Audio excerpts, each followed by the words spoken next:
All right, here we go. Okay, Nancy Pelosi is owned by China. This was posted 4/16/20 at 5:34 p.m.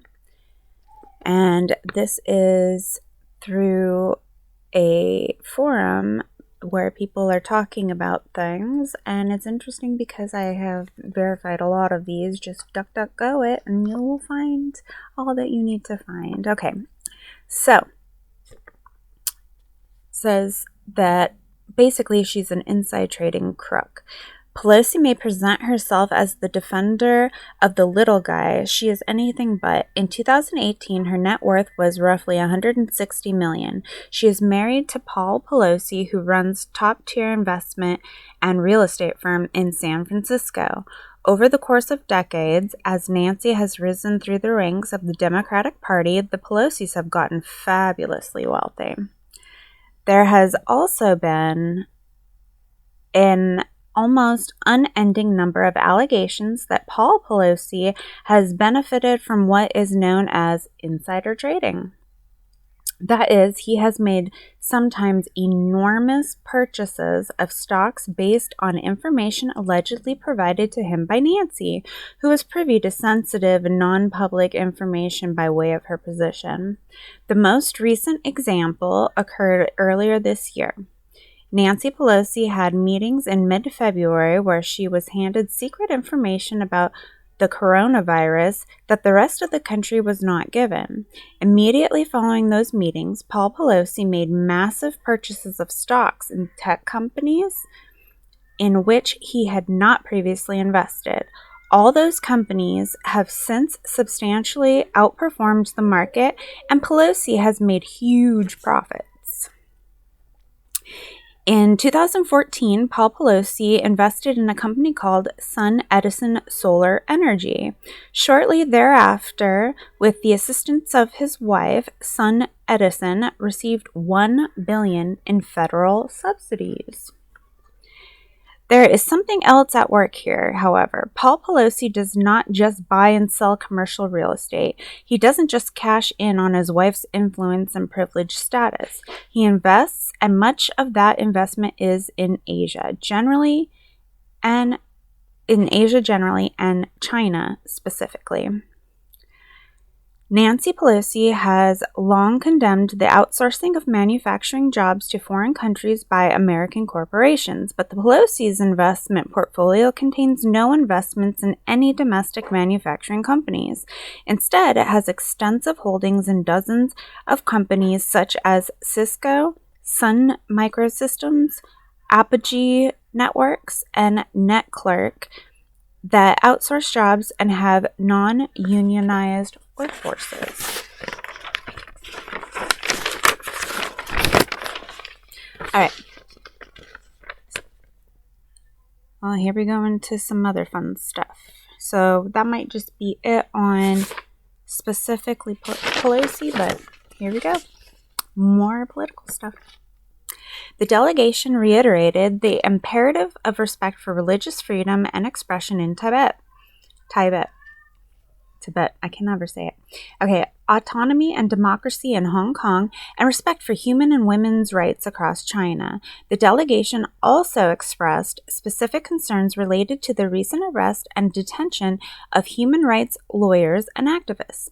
At Peking University, the delegation participated in climate change forum with students who share their determination to address the climate crisis. Hong Kong. While in Hong Kong, our delegation met with Hong Kong Chief Executive C.Y. Leung, Leung, and discussed the imperative of preserving Hong Kong's autonomy and the importance of the U.S.-Hong Kong bilateral relationship. The delegation also met with Pan-Democratic, Labor, and Liberal Party legislators. Our discussions with these legislatures, civil society activists, and student leaders focused on the imperative of preserving Hong Kong's autonomy, advancing democracy, and protecting the rule of law and human rights. Conclusion. Our purpose for this trip was to deepen our understanding, increase our mutual respect, and further strengthen U.S.-China ties. Throughout the trip, we engaged in respectful and candid discussions on issues of importance and look forward to continuing our dialogue. The delegation is grateful to U.S. Ambassador Max Baucus, U.S. Consul General Clifford Hart, and the U.S. country teams in Beijing and Hong Kong for their leadership and service.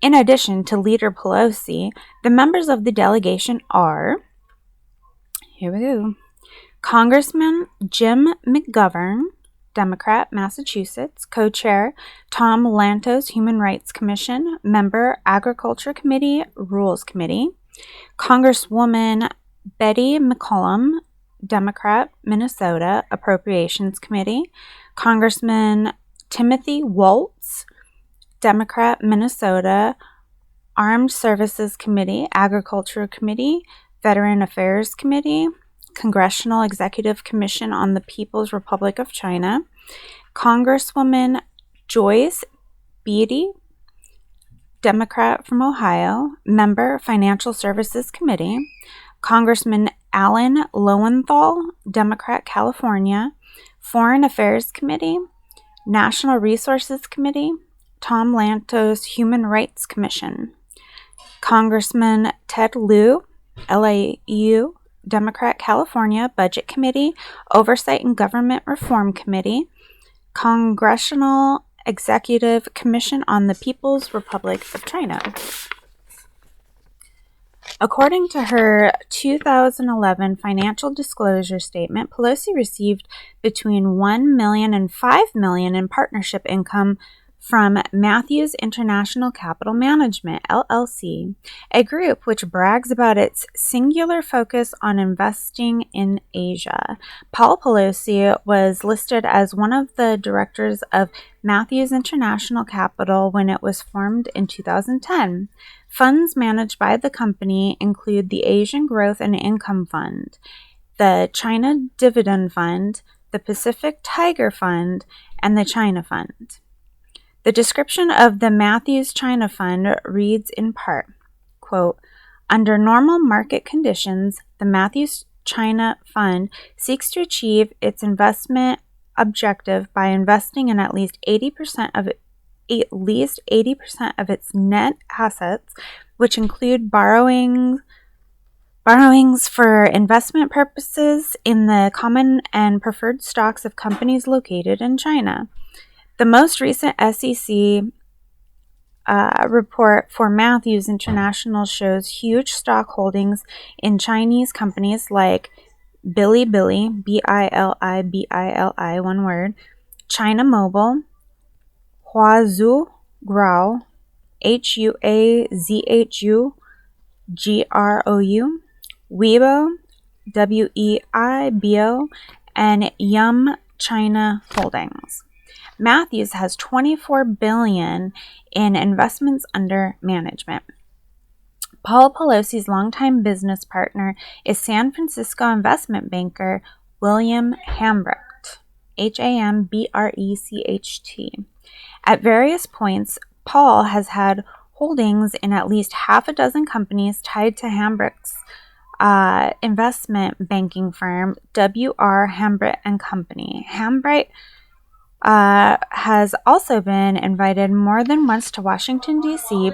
by Nancy Pelosi and introduced by her as an economic expert. Nancy and Paul's son, Paul Jr., worked for Hambrecht for several years. W.R. Hambrecht specializes in Asian investments and earned Paul Pelosi somewhere from $100,000 to $1 million in income in 2011. As of that day, Paul Pelosi also maintained a brokerage account with Hambrecht's firm worth $500,000 to $1 million. The Pelosi's are America's 21st century 1%. They have not gotten wealthy building industries here employing Americans. They've gotten rich by betting on the rising economy of a totalitarian communist regime and a globalist agenda that consigns the average American to irrelevance. The pandemic has changed none of that. As the world trundled towards crisis earlier this year, Paul Pelosi exercised stock options he owned to buy numbers of shares in Amazon.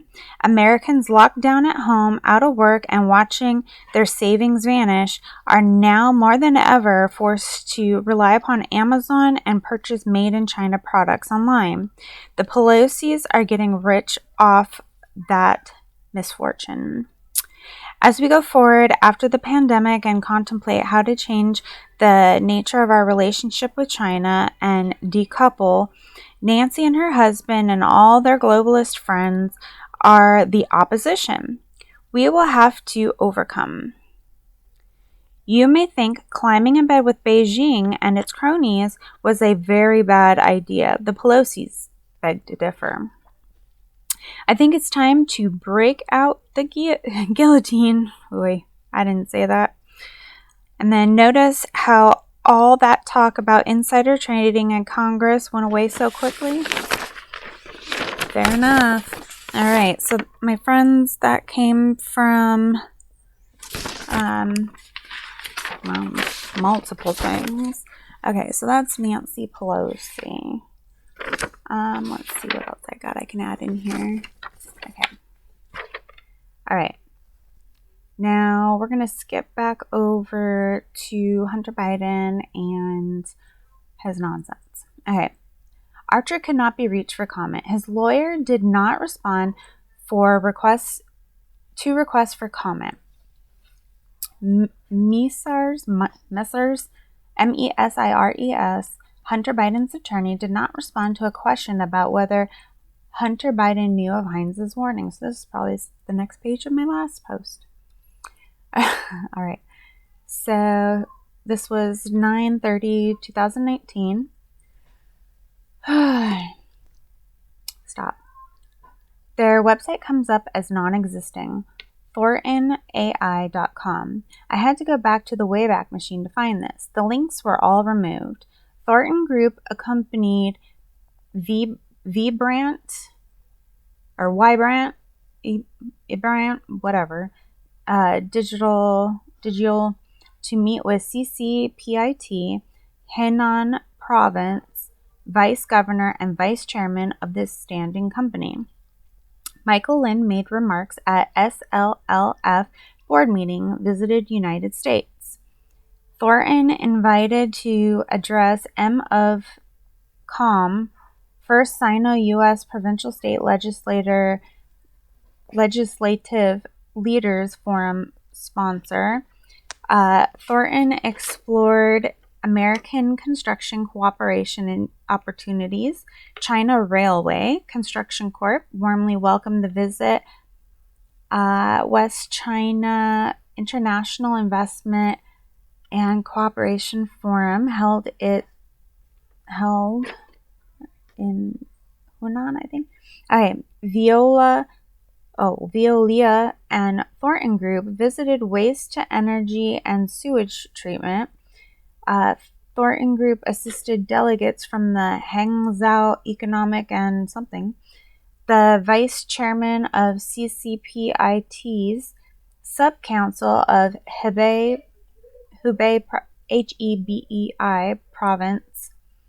Thornton Group CEO Michael Lynn paid a visit to Baoji, Baoji, Jining City, Jining, of Shandong province, harvested in its overseas investments, and the International Liaison Department of CCPIT's subcouncil.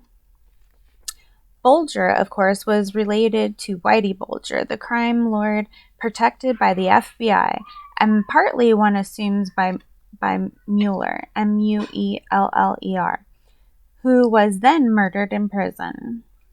I bet he as a registered party card in Beijing. No wonder then that Feinstein, Democrat, Beijing is wanting things and being vocal about it. Let's see. The lack of judgment in this matter was a major catalyst for Mr. Hines ending his business relationships with Mr. Archer and Mr. Biden. The story said, adding that Hines and his investment firm were never involved in Burisma. It had to be pretty bad for this to happen. And the media continues to ignore this to their eventual demise. Fun times, my friends. Fun times. All right.